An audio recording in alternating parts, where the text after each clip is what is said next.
thewellnesscouch.com, streaming wellness into your lives. This is Up for a Chat with Cyndi O'Meara, Karen Smith, and Kim Morrison.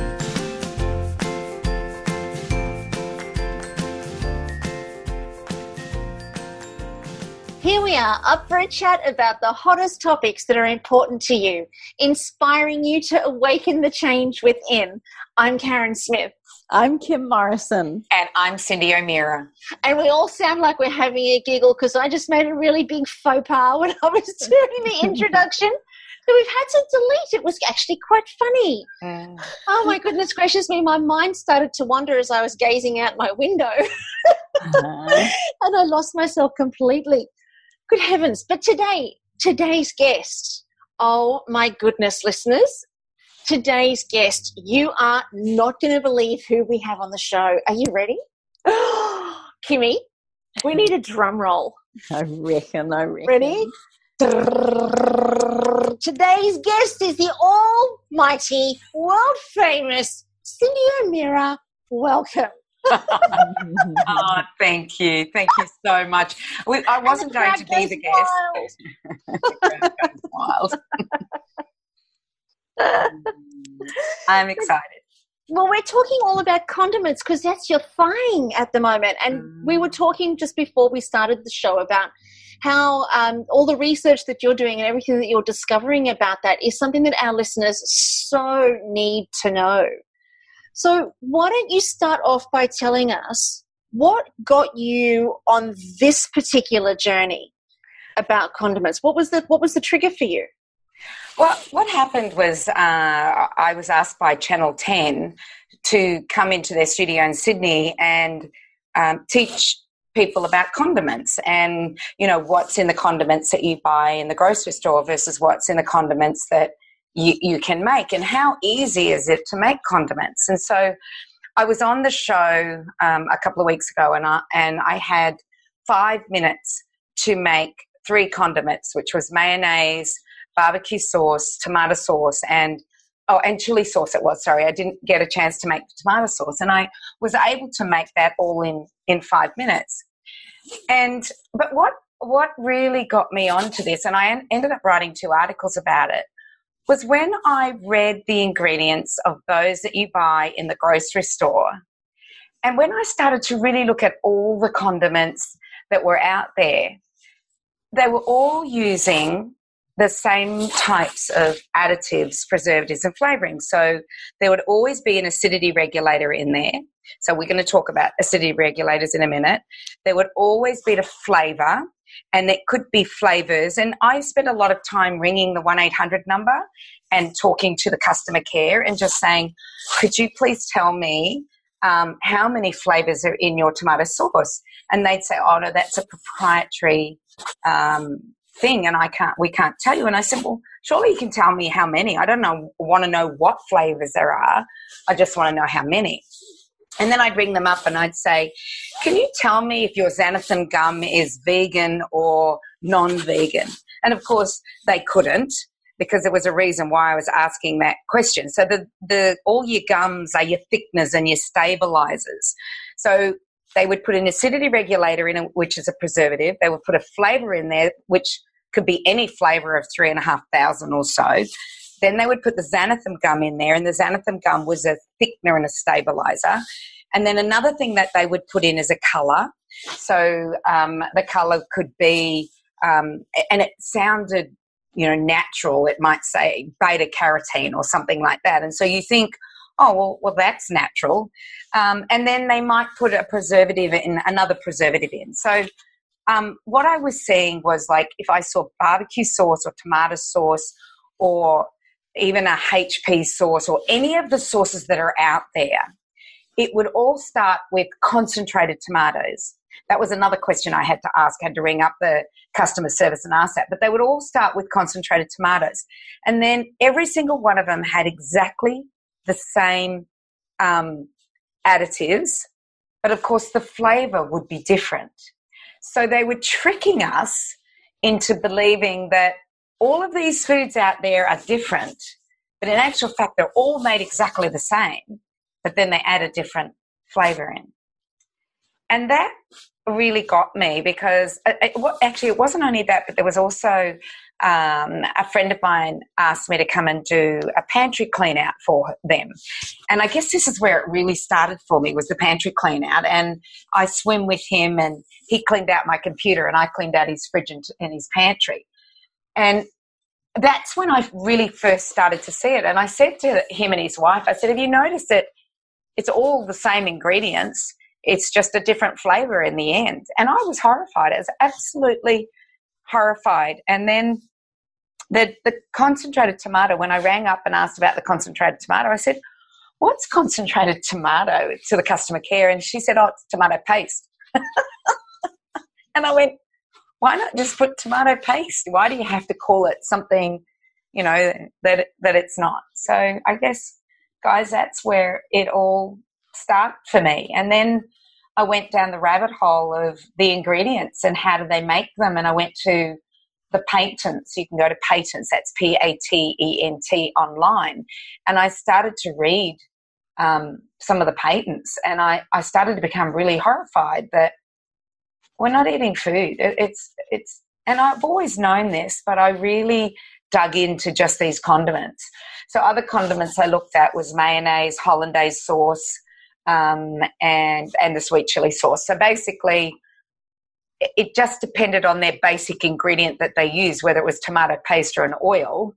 But the rest of it was the acidity regulators, flavours, xanthan gum, and colour, and preservative. And I started to think, how much of these products do people consume? So, and can I just interrupt you there for a second? Most people will have sauces, mustards, mayos, and soy sauce and all these sorts of things in their cupboard. I mean, it seems a staple thing to include. I mean, we know that they're full of, having listened to you for all these years, we know that they're not all made the same. And I know that you've talked about the artificial flavourings and preservatives, but a lot of them have huge amounts of sugar too, don't they? And tell us a little bit about, what did you discover around the sugar side of it, let alone the salt and something like soy sauce or sodium? Yeah. Look, they did put sugar in it. So the barbecue sauce, the second ingredient was sugar, and the third ingredient was salt. And I know that everybody's on this sugar march at the moment, and everybody's going off sugar and quitting sugar. I don't know if sugar is the complete problem, because while I think about what my mum was like, and we had apple pie and apple crumble and rhubarb pie and bananas flambé and pineapple upside down cake, and we had that every day of our lives. My mother made a dessert, but she didn't have the food acids, the colour, the flavours, the vegetable gums. She didn't have any of that stuff in it. So yes, the sugar's in there. I agree with you, but I don't think it's the total problem at all, because when I'm making tomato sauce or barbecue sauce or sweet chili sauce, I'm going to add sugar to the barbecue sauce and the sweet chili sauce, because it's called sweet chili sauce for a really good reason. I don't want to put maltodextrin in it, or I don't want to put an artificial sweetener or stevia extract. I want the real food, but then I don't put white sugar in. What I do is I put Rapadura sugar in. So I'll put a good quality sugar in that's got the nutrients in it. Yeah, so does that answer your question, Kim? Yeah, and I think probably from a parent's point of view, just the amount of times I see parents with kids that want tomato sauce on everything, they won't eat a meal without a sauce on it or some sort of flavouring. It's almost like, I don't know about you girls, but whenever I've done a cleanse and whenever I've done something that, your salad dressing becomes apple cider vinegar and olive oil and lemon juice, all of a sudden these bought condiments can taste incredibly sweet or salty or fake almost. So tell us the worst condiments you found, and then tell us what are the best condiments we could have in our fridge. Ooh, okay, well, the ones you make will be the best. And there were some really good condiments out there that you can buy in your, natural food stores or your organic shops or things like that. But I think what I did was I broke down, let's say, barbecue sauce. So I broke it down and I talked about like concentrated tomatoes. And I decided to look up, well, what are the chemicals that are sprayed on tomatoes in the Australian agriculture? And so I delved down that and I looked at, well, if you're buying these tomato sauces, and what they do is that many of the big companies will, when the tomatoes are harvested, you know, they will go off very quickly. So they have to turn it into a paste, or they have to cook it in order for these tomatoes to last them throughout the year. And that's why they make soups with it and all these sauces. So then I went down the rabbit hole of looking at, well, what isn't on the label but is in the food. And, you know, I started to find, of course, chemicals. And one of them was Roundup on tomatoes, which I couldn't believe. I didn't know that they used it.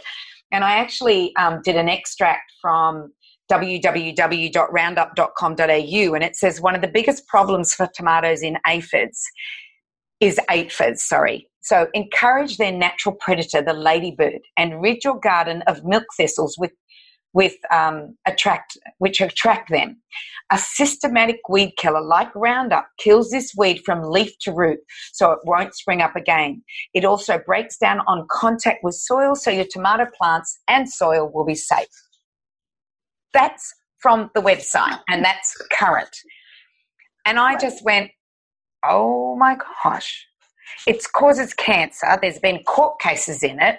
We know that it's an antibiotic, so it's not safe for the soil and it's not safe for human consumption. We know that it's a metal chelating agent, so it takes all of that out. So I just read that and went, I was aghast. So that's where I started with the ingredients. I started looking at, well, what's in the tomato, but we're not being told about it. But that was just one of the chemicals. And so then I went it all talked about the chemicals that can be used if there's bugs, so your insecticides. And the really scary thing is that I only talk about one chemical, but we know that 144 chemicals are tested by the supermarkets for safeness. And it's not that they want nil in there, they just want it under a certain level. So you have 144 chemicals, and by the way, glyphosate and Roundup is not in that. They don't test for it because they think it's safe, just as the website says. So that was what was sitting behind it, and then I had white sugar is the second ingredient. So white sugar is 99.4% pure sucrose. So sucrose is just glucose and fructose put together. So it's pure. It's not a single nutrient in it. And the 0.4% at it, or the 0.4% that they don't say is sugar, is ash, but they don't tell you what that ash is. And then you have salt, and so the salt is refined. It's got anti-caking agents in it. They don't tell you this. It just says salt. So it has anti-caking agents in it. It may have bleaches in it.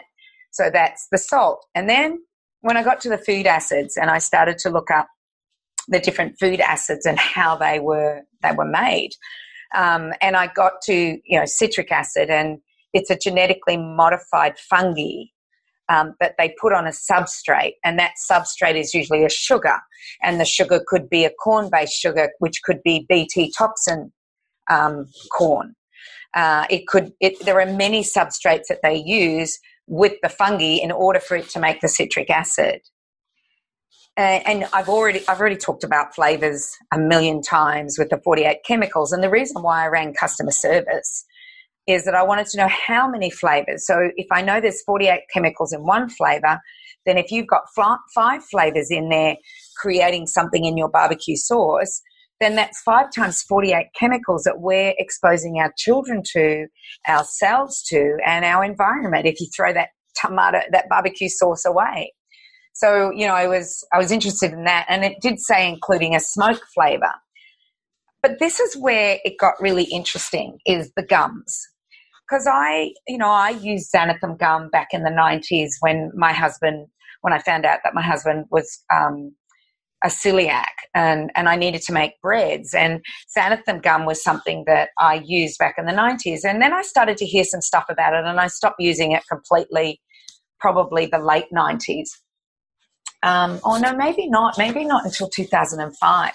So I decided to look up what xanthan gum was. And Karen, being the princess that she is, may want to close her ears at this point. Oh, dear. What are you about to say? Well, what it is xanthan gum is, when you've got your broccoli and your cauliflower and you get those little black dots on your broccoli and your cauliflower? So it's a bacteria, and it's I've got to find its name. It's a really weird name, but it starts with xanthan is the name of the bacteria. So xanthan something, and it produces a polysaccharide, which is that black thing. So it produces a starch. So it's not its poo, but it does produce this starch, and that's that black thing that you see on broccoli and cauliflowers and things like that. And so they've figured out that if they use this xanthan bacteria and they put it on a substrate, so a substrate being a sugar, and the sugar could be a corn sugar or a beet sugar, both are genetically modified. If they put it on that, then it will produce a certain amount of xanthan gum. But because xanthan gum is wanting to be produced at a higher rate because more and more people want it, and it's not only the food industry that's using it, but because it's a kind of emulsifier, but medical and pharmaceutical industry are using it, and so is the cosmetic industry. So they're needing to produce more and more of this gum.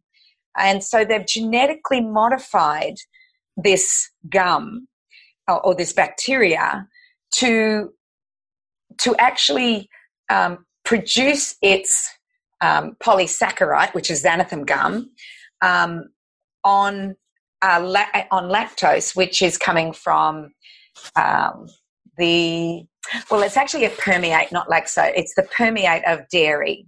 So many vegans use xanthan gum in their foods because they believe that it's a vegan product.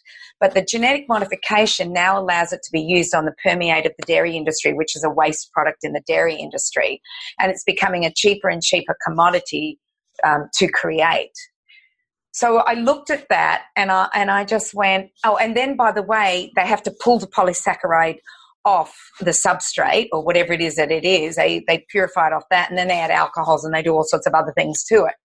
So I looked at xanthan gum as not something that I just decided not to eat or consume anymore because I'd heard rumours about it, but I will not consume that again. And I will look in the cosmetics and have a look at it. And I was actually looking up, I was doing an article on antacids and, GERD. So all the medications that are used for when you've got indigestion. So you either can have an antacid or you can have something called a PPI, a protein pump inhibitor. So I decided to go down the rabbit hole with the protein pump inhibitors and the ingredients that are inert in the protein pump inhibitor. And guess what I found? Xanthan gum. Xanthan gum. So it's in our medications, it's in all of our condiments, it's probably in our supplements if I really looked. And Kim, is it in the cosmetic industry, xanthan gum? I don't know about xanthan gum. There probably would be in some of the maybe in shampoos or something like that. But I don't recognise. I know it's definitely. I see it all the time in food, but I'll have a little look at it while you guys are talking and see. But I haven't noticed that one. So this is what I did, and then got so frustrated by it. And then, of course, we actually pitched this story to Channel 10 saying, we need to make people aware of it. And so it was then, by getting the ingredients together and seeing that I could make 3 condiments in 5 minutes once you had all the ingredients together. And I've always done my mayonnaise. I've always made my mayonnaise, so it's never been something that I've not made. So I hadn't really looked at the ingredients of mayonnaise or anything like that. So I'm just going to go to my article because if anybody wants to get this article and have a really good look at it, it'll explain the xanthan gum and everything like that. But anyway, I went to how they make mayonnaise. And so shop purchase mayonnaise ingredients include vegetable oil. So I had to question, well, what's in a vegetable oil? is it soybean oil? Is it cottonseed oil? Is it canola oil? So they don't actually tell you. So you have to ring the shop up and you've got to say, oh, could you please tell me what your vegetable oil is? And they'll tell you. Customer service will tell you. So they'll say it's a mix of cotton or canola or soybean, or it's one or the other. And so we then have to identify that those oils are all genetically modified. And if they're not genetically modified, the bean, at least I should say, if it's not genetically modified, then they desiccate the crop, especially the canola crop, with Roundup. So we know that the Roundup will be in that oil. So that's the first ingredient. It's also highly refined. It's devoid of nutrients. It'll be full of omega-6s and not omega-3s. So while somebody reads vegetable oil, what I read behind that is so much more. So that's the first ingredient. And then the second ingredient is water. Now, I never put any water in my mayonnaise. But obviously that's to make the mayonnaise cheap. So they add water as the second ingredient. Then the third ingredient is sugar. So here Kim asked me that question about sugar. So the third ingredient is sugar. So this is a totally refined sugar. Then vinegar. So remembering that there are many out there, but I just picked one up, and I think it was, I won't say who it was, but it was one of your main brands that you'll see in the supermarket. So then vinegar. So it will probably be a grain-based distilled vinegar. So usually distilling gets rid of many chemicals, so I probably don't have a big problem with the vinegar. But then I got egg yolk powder, and I went, egg yolk powder, what's that? So got online, went to Peyton's, asked how they made egg yolk powder, and depending on where the powder is made, there are many patents about the egg yolk powder, but depending on where it's made, it will have an anti-caking agent in it, and it's usually sodium silicon-aluminate.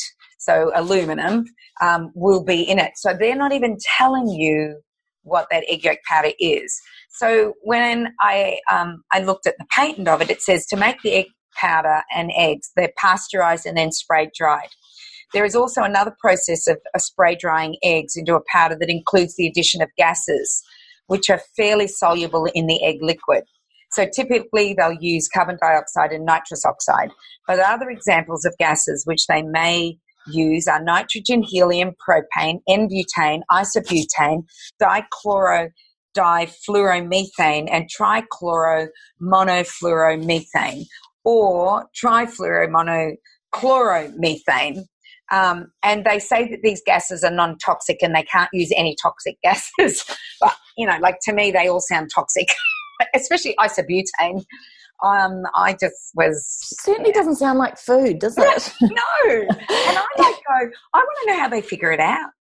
How do they figure this? It's chemistry, isn't it? They're so clever on many levels. I mean, I did look it up. Xanthan gum is used in skincare, again, for its texture, for the product texture. It says here it's not an active ingredient, but it is used for significant product texture formulation. It's not known to have toxic or harmful side effects, can be appropriate for use in natural and organic skincare, and is thought to have some hydrating benefits for the skin. But then when I looked up if it's safe to use on the skin, it says when used up to 15 grams per day, it can cause some side effects such as intestinal gas, flatulence, and bloating. People who are exposed to xanthan gum powder might experience flu-like symptoms, nose and throat irritation, and lung problems. Right. Just the perfect thing to put into mayonnaise. Oh dear! But as you said, it gives texture to cosmetics. Well, it gives texture to the food. So you think you're eating a very textured food, but it's just the xanthan gum. And it could be genetically mayonnaise from our Thermomix. So when you make a mayonnaise and you beat those eggs, sorry Karen, but you have their own mayonnaise made with that oil dripping into it, there's nothing like it. No, there's not. And you know what was really interesting, Kimmy, is that I wanted the Thermomix. I wanted to make everything in the Thermomix, and they said no, I wasn't allowed a Thermomix. So I rang my friend Jackie because she never uses the Thermomix to make her mayonnaise. She uses her stick blender with a flat blade. So no blade at all. It's just like a whipping blade. And she said to me, okay, so Cyndi, this is how I do it. So I put the eggs, I don't separate them. I put the eggs in a glass jar. I put the salt and the pepper and the vinegar, the apple cider vinegar and lemon juice. And then I just throw the oil in. And then I put the stick blender in. And in 3 seconds, it's done. And I'm thinking, no way. You know, it can't possibly be that. And so I experimented and did it. And sure enough, the stick blender did a perfect mayonnaise. Then I didn't have to scrape it out of the Thermomix. I could just put the lid on it and put it in the fridge. Then I could add wasabi powder if I wanted a wasabi mayonnaise, or I could add turmeric if I wanted a turmeric mayonnaise, or if I wanted aioli, I'd add garlic and herbs. And I just was like, all of a sudden I went, why would you spend the time getting in your car, going to the grocery store, looking at all the ingredients in the mayonnaise, realizing that none of it's any good, coming home and thinking I can't make mayonnaise, when it's as easy as that. And it's not hard at all. And then the stick blender you just put under the tap and it's perfect. So it wasn't just the mayonnaise, but how cool is that? Like, that's not hard. It's not hard to do. So the other thing that I learned, this is Jackie, my beautiful friend Jackie, who I've known since I was 13. So she comes around to my house after I'd been on Channel 10, and she said, now, Cyndi, I'm going to make hollandaise sauce for you now. So she does exactly the same thing, as she puts almost the same ingredients in, but she uses butter and just whizzes it, and 3 minutes later it's the most amazing hollandaise sauce that we poured over our eggs Benedict that we made that morning. It was just amazing. But let me give you the ingredients of hollandaise sauce. I picked 3 packages out, thinking surely there's got to be one that's better than what I'm seeing right now. So this is out of the grocery store. So remembering that the ingredients are egg, butter, vinegar, and salt and pepper, and maybe lemon juice. That's your ingredients. So the first one I picked out had modified cornstarch. Could be genetically modified corn, which means it's got a Bt toxin in it. Maltodextrin, which is made from wheat, could still have some glyphosate in it. Wheat starch, well, if it is not organic, it probably does have glyphosate in it. Whey protein concentrate. So we know that whey protein concentrate, if it's instantized, and this will be instantized because they don't want clumps, will have soya lecithin and canola oil in it. Partially hydrogenated soybean oil. Now, I didn't know that you were still allowed to have partially hydrogenated soybean oil, but that's got trans fats in it. Lactose, so a milk sugar, cornstarch, hydrolyzed corn gluten, salt, fructose, is it corn-based fructose, citric acid, which is the genetically modified fungi producing it on a substrate, onion powder, autolyzed yeast extract, which is just another name for MSG. Can anybody hear any food in here? I'm scared. This is terrible. I know. Guar gum, spices, turmeric, caramel colour, natural flavour, and garlic powdered dextrose. And then what you do with that is that you have to add milk and margarine. That's what they said. So I had one comment at the end of telling everybody all the ingredients, and I just said, chemical shit storm. That's all I can say. I'm not even going to go through everything because it's not worth it. Wow. Can I ask one question just as a side thing? Agave. Agave, is that a good thing or a not good thing? But agave is from cactus, and it's a highly processed sugar, and it is basically fructose. So I never got into agave, and then when I looked at the processing, and if people want to look this up, they just go to patent, Patent, patent to make agave syrup from cactus, you know. So there'll be many patents, and I don't know. And that's the thing, is that there are many patents out there for making the same product. Sometimes there may be only 2 or 3, but, you know, there's an array of patents that I have to read. And you don't know that your agave or your citric acid or your xanthan gum is not, you don't know which way it's produced. And when I've run customer service, they must hate me. But anyway, I ring customer service and I go, which citric acid are you using, or which substrate are you using? Are you using a genetically modified substrate? They haven't got back to me on that one yet. Yeah. They wouldn't maybe know either. No, they don't. They said, "Oh, look, I don't know, but I'll have to ask." And I'll get back to you. So I gave her my phone number, but I haven't had a missed call from them. But I just decided I need to know. So let me know. And I went in with the xanthan gum. I said, I'm a vegan and I want to know which way your xanthan gum is processed. Is it processed on a milk-based substrate, and is it genetically modified, or is it based on a sugar-based substrate, and is that substrate genetically modified, and is your little bug modified? She must think, I've got a wacko here. I have a real wacko here. But I kind of go, if I'm not doing it, and I've got time to do this now, and I love it. Like I said to the girls today, I go, I should have been an investigative journalist. That's what I should have done. And one of the girls turned around to me, Kate turns around to me, she said, that's what you are, Cyndi. You investigate everything about food. So you are really that. You sure are.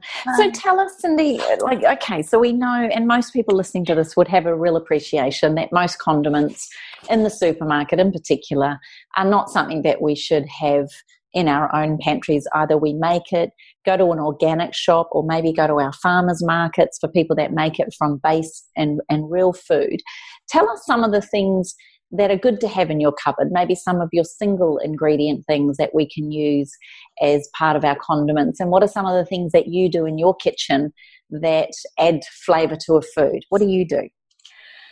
Well, I think you like the one ingredient pantry, which is in your pantry, everything you have is probably one ingredient, maybe a couple, like my seaweed salt has Dalton salt in it. But my rapadura sugar is one ingredient. My nuts are one ingredient. My spices are one ingredient. I have apple cider vinegar. But what I notice, and I don't know if anybody else notices this, but we don't use a lot of foods when we're making most of our condiments. And we use the same ones over and over and over again. So it could be the seaweed salt, the black pepper, the spices, it might be some rapadura sugar. It could be an oil. It could be a tomato base. If it's pesto, then it's still an oil base, but you put herbs in it and you've got your nuts in there and you could put some garlic in there. So in my way of thinking, you do not need a big pantry. I remember my mum's pantry. It didn't exist. She didn't have one. I remember her spices. She probably had 2 meters of spices in those little glass jars. The thin glass jars that spices come in. She probably had 2 meters of those. She had one cupboard that had her baking powder, her flour, her sugar, and her salt. And she might have had some cream of tartar and some baking soda. And that was one cupboard. And cocoa. Yep, she would have had cocoa in there. We didn't eat a lot of nuts and seeds, but that was in another cupboard. So I look at the butler's pantries and I look at these new big pantries everybody's got, because they're there to accommodate packaged multi-ingredient foods, because we've become complacent about where our food's coming from, how it's being made, what is its base, where does it come from. And when you start to question those things, then you only want one ingredient in your pantry, the one ingredient pantry where everything's a one ingredient, because you don't trust. You just don't trust unless somebody's done the research, and you have great food manufacturers out there like Loving Earth and Monica's Pantry and, people that we support and we put our stick of approval on there. I've always admired Loving Earth. I've never seen them in their years of what they've done go against their principles. The same with Monica, who lives here on the coast and makes gluten-free mixes, so pizza mixes. So if you don't want to make up your own pizza mixes or your own muffin mixes or your own bread mixes, then she makes up this bunch of mixes for you. But she's particular about her ingredients. So when I trust a company like that or a person like that, then I'll purchase from them. Or if I go to the farmer's market and I know somebody's making tomato sauce from scratch and I know their ingredients and I know their ethics, and I'm going to purchase from them. And, you know, it's like the gentleman we had on last week, Ben, who was talking about when children spend time, you know, knowing where food comes from and getting their hands in the soil, then the outcome of their NAPLAN tests and their, you know, where they are on a scale in Australia as far as their academic excellence goes, it improves.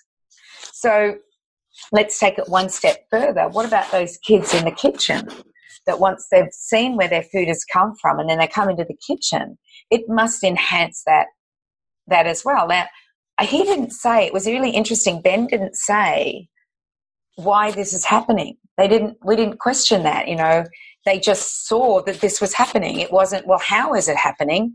It was, yes, this is happening and we should continue to do it because it's obviously something that's working, is seeing where the food is coming from, being a part of how our food is grown, and being a party to even, well, are we going to slaughter that animal, or how does that animal live, or can we take their eggs or the weight of their eggs? I actually found that podcast absolutely fascinating. Yeah, and I think it's such a nice thing, even helping kids make a meal from scratch. Many of them don't know, and, you know, I think it's a sad indictment on our future kids growing up. Maybe this is where shows like My Kitchen Rules and, you know, MasterChef and all of these sorts of things, I think the greatest thing about those shows is that they've shown us how to make food from scratch. I mean, some of it, none of us would probably cook in our kitchen because of the amount of effort that it takes. But I think it's really important. One thing I wanted to ask you, from a condiment point of view, what are some of the tricks that we can be tricked with? So, for instance, if it was me looking at when my kids were little, I used to say to them, if we see the number 631 or 921, oh, sorry, but that means it's not good for your particular body. And of course, they got to learn that very quickly. Then obviously companies got quite clever with the additives. And when did they decide that the word yeast extract was another word for MSG? And what other things are they doing that you have discovered that they're trying to trick us as a consumer? And most of our listeners, I dare say, would be educated consumers. So we can even get tricked when we're reading things. What's your advice around that? I think number one is education. And, you know, I think about what I was like, 25, 30 years ago when my kids were just, being born and what I was feeding them back then. And I thought I was doing the best that I could possibly do. But as I learn more, I know I could have done better 30 years ago, but I didn't have that knowledge. So I think number one is educating ourselves and then educating our children. I think that would be the first thing that, and then when you're educated, you can't become uneducated and just deny the fact that this is how it's made and it could be a genetically modified organelle entering the body. And then as a result of that genetically modified organelle entering the body, is it doing anything to my DNA? Is it changing anything? And, you know, there's enough evidence out there, and Jeffrey Smith with his book, what's his book called? Anyway, Jeffrey Smith's book on GMO, you know, and his summits that he does, you know, he educates as to exactly what is happening when we consume a genetically modified food. And, you know, there are medical doctors in the US at the moment that are actually putting people on a diet non-GMO. Anything that's got a GMO, but you don't know, because who knew that xanthan gum was a genetically modified microorganism being bathed on a genetically modified substrate to produce the xanthan gum, or that bacteria. So I think that number one is education. The second part of your question was, Kimmy, I forgot. I should have written them down. Oh gosh, I've just gone blank too because I just thought what's the thing? What are the loopholes? What are we looking for? I know you said education, but what else are we looking for, and what numbers should we be avoiding, or other names? Yeah. Like for many people too, I'd love to ask you about canola oil, and so many people say to me, "Oh no, we cook all our things in canola," or I've been at the back of restaurants and seen massive tubs of canola oil. So just maybe give us a little bit more background as to that. Okay, so let's look at the loopholes and the names that they're changing things to. So they've realised, the food manufacturers that is, they've realised that we're becoming a sophisticated buyer, and that is increasing, that sophisticated buyer. And the millenniums, by the way, there's a percentage of them that are not going to put up with what this generation has done. And so they're very much on the lookout for sustainable, regenerative, ethical, trusted, organic food. So, and they're reading their labels and they're becoming informed. They have a Google. You can find anything on Google, and they will go hunting and they will find, what they need to do. So the names that they're coming up with are names that will trick us.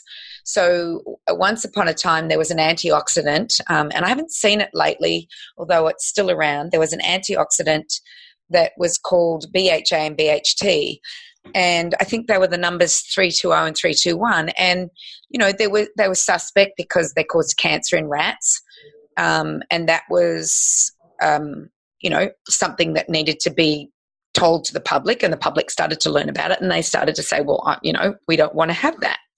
So what they've done is they've created a new antioxidant very much based on the BHA and BHT, but they've extracted one component out of a rosemary leaf.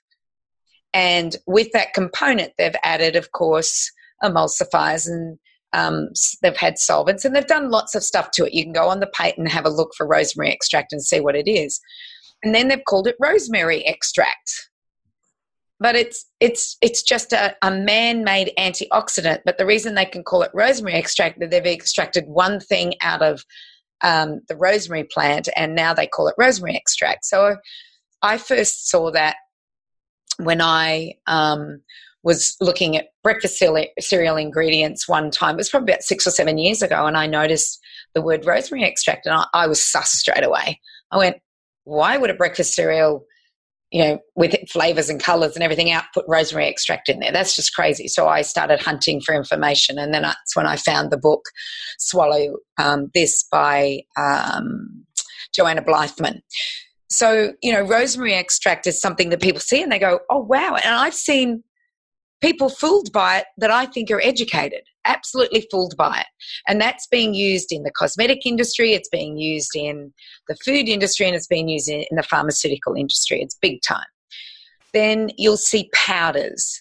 So you might see celery powder, or you might see some sort of powder, and you think, oh, surely that's just a celery that's been dried and pounded into a powder. But it's, once again, it's extracted, pulverized. The true nature of the celery is gone, and they call it celery powder. So yeast extract is another one, and you can go on and on and on with the way they're renaming things, and that's why I go for the one ingredient pantry, is that I can't be fooled. So the loopholes. And the way you get out of the loopholes is you just don't buy packaged foods. You just go back to your basics, or to your trusted, the people that you trust, that that they're not putting other additives in their food. I think it's so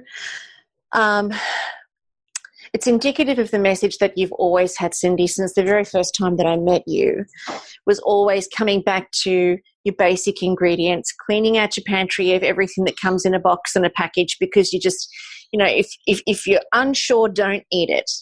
If you can't make it in your kitchen, don't experiment with your body.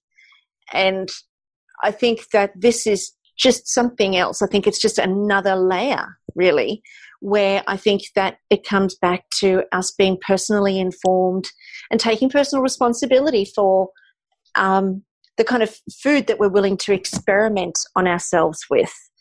And Kimmy, you mentioned this ages ago. You were talking about, and I think it was about some cosmetics, I think, about the accumulative effect.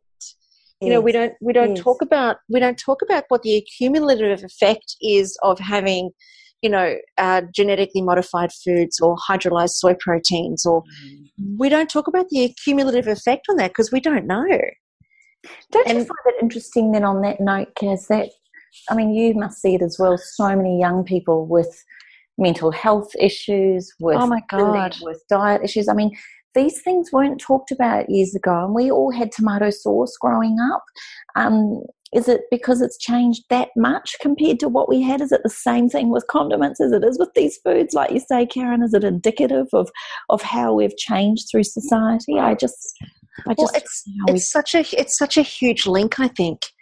Like, I was talking to some friends of ours on the weekend, and they ordered some chips and had tomato sauce with the chips, and they laughed and they said, "Oh, don't show Karen that we've got tomato sauce." And then one of them stopped to grab a bottle of Coke, and they said, "Am I allowed to put this in your fridge?" And I said, "Actually, no." And it was a huge, big joke. But the thought of actually having that in my fridge now, obviously, is so foreign to me because it's just, it would never occur. But, you know, I think that when we look at how we are as a nation, and I love that Cyndi does this research because she's such a bastion of change and a bloody disruptor. I just think everybody needs to learn how to disrupt in their own communities and create their own ripple effects like Cyndi does. You know, I think that that's such a huge thing that people should get courage in if that's their calling. But I think that, you know, when we look at who we are, how we are as a nation, how we are as a world, both mentally, physically, and of course emotionally and spiritually, and then you compare it to what the wellness guys have discovered with their beautiful trips to Ithaca, where they have not Ithaca, for goodness, Korea. And what longevity requires of us. I think, and the World Health Organization sees that our circumstances are going to increase twice as bad by the year 2020, certainly in terms of mental health. You can't not look at all of this and take a holistic approach. And I seriously think that most people listening to today's podcast would be feeling like, yeah, you know, they're either on the path or they're beginning the path, but they're at least aware. But I think how do we get this conversation from the podcast and from our listeners out into the ears of the people who are blissfully ignorant? Mm-hmm. How do we create that disruption? How do we create that ripple effect, you know, where we can arrest some of those really tragic and sad statistics? Because we can't, and I just look at it from a mental health point of view. You know, all of the work that we're uncovering with Spirit Hive and the statistics around suicide and mental health and anxiety and depression in our kids, and in our adults and in our men. I mean, you can't not look at that holistically and say that these God, I feel so very passionate about this. I probably am rambling. Am I rambling? No, I'm enjoying it. I feel like we can't not say that it's not we can't have a holistic approach, and that's not all contributory to the state of the globe, the state of the nation, the state of the community, and the state of the homes. You can't ignore it. I'm listening to, or I'm watching the movie Heal at the moment. Yeah. So Heal is just come on Netflix. It's in Australia and the US. And there's a researcher on, and she researches people who have miraculously healed. Someone like Anita Morjani, who was on her deathbed and 5 weeks later had not a cancer in sight and walked out of the hospital. So she's in a coma. So she has researched these people, and she basically said there are 75 things all of them have done to turn their life around. But she said there were actually 9 that were absolutely the ones that every single one of them did. And it was radically changing your diet, taking control of your health, following your intuition, using herbs and supplements, releasing suppressed emotions, increasing positive emotions, so laughing lots, embracing social support, deepening your spiritual connection, and have a strong reason for living. And I'll make sure I put these on the show notes so that everybody can read them, because she said these were the ones that went from their deathbed and had miraculous healings. Wow. That's fantastic. Oh, see, honestly, it's on the whole condiments issue, the whole food issue is just indicative of the whole issue, isn't it? Yeah. I mean, we're disconnected from ourselves. We're disconnected from what's real in terms of food, in terms of our perceptions, in terms of who each other are. You know what? If you could slap a label on it, I reckon it would be we are disconnected from what is real. I think you're right. Yeah, we don't know what's real. We don't. We're living in our own individual realities, but we are disconnected from what is truly real in every area of our lives. I reckon that's it. Isn't it? I think when it comes down to food, I think we've got a little bit of that thing that's very big that I've noticed out there is that, they wouldn't put it in there if it hurt you. And because everybody else is doing it, it seems okay. And because a lot of kids seem okay, why would your kids not be okay? So I think what you just said before about education, I think what you're saying, Karen, about connection, and getting right back into being responsible and able. And also my biggest wish, and it's been from all 3 of us ever since we started the podcast, is that, we get back in the kitchen and actually enjoy making things from scratch. And I just want to ask you one last thing, if it's all right, Cyndi. How were you received on that Channel 10 show? Were they pleased with what you did in 5 minutes and how you made your mayo, barbecue sauce and chili sauce? Like, were they astounded, or was it just like, another ho-hum segment? Another ho-hum segment, I think. No way. Yeah, I don't know. I didn't, like, the last time I was on Studio 10, it was a serious talk about the microbiome and depression and anxiety, and we should be looking at lifestyle and things like that. And after we finished, the conversation kept going. So after the cameras stopped, the conversation kept going. Whereas with the sauce one, maybe people don't think that getting rid of these condiments that are bought in a shop and making your own is as important as the issue of depression and anxiety. Whereas I see them as hand in hand. This is where you've got to start. You've got to, as our beautiful Natasha Campbell McBride says, got to get back into the kitchen to feed and nourish your family to heal this nation. And condiments are a really a thing to start with. If you love your condiments, then you can make all of them from scratch very, very quickly and very, very simply. And I know it's not convenient, but if it's not convenient, then go to your farmer's market and find somebody else who's doing it for you. Yeah. But so, I didn't get that it was well received by the hosts. Who knows? But I went on there. I did what I wanted to do. I got the message out. There were people who saw it, said it was great. But they all know what to do. Yeah, that's the difference, isn't it? So what's your final tip to everybody today then, out of what you've learned with your 2 articles and what you've done? Tell us what's your biggest advice? Just keep educating yourself, and if you don't have time, I'll do it for you, and just listen to us.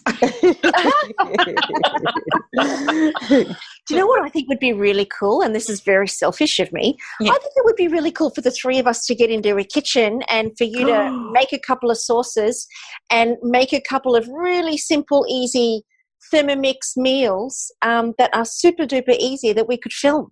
What do you think about that, Cyndi? That would be fun. I love that idea. Yeah. I love it. And can we make them vegan? Well, you know what? Mayonnaise, instead of using the egg, we could have used Cashews. Well, no, you can actually use the chickpea, making sure it's organic. You know that, I forget what it's called, but it's the stuff that the chickpea sits in.